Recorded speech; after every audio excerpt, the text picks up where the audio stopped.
Dakatarisa kudenga mtsotsi pamatama ose. Right, masters social media mandinoswera ndichitenderera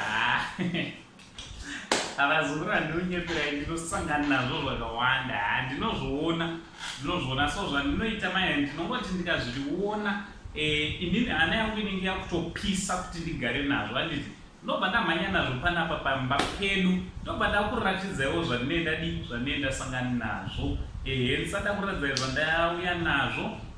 Kana ungasati wasubscribe pachannel panapa ndinokurudzira kuti muzukuru hapana chekumirira haiwa channel iri kupisa zvaye zvinoga ndipo ipo panapa uye ndo ichapisa zvamangwana tichienda mberi handiti so subscribe, turn on your notification bell kuitira pega patinoupload a video you'll be notified because tinozviita nguva ipi neipi each and every day. So masters social media mandinoswera ndichitenderera mazuva akapera ndofunga makamboona chibaba mushure meunge Bounty Lisau akandawo maphotos akewo achiratidza kuti she moved on.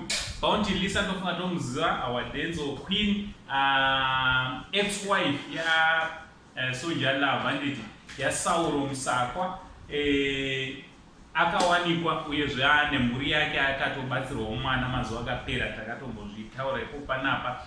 So tazoona iko foto riku kana kuti mufananidzo kana kuti mupikicha uri kupisa zvamanje handiti uri kucirculate pamastreets esocial media. Mupikicha wachona ndeuno right, mupikicha uyu ari kutaura uri kuti aiwa Sauro awana rudo handiti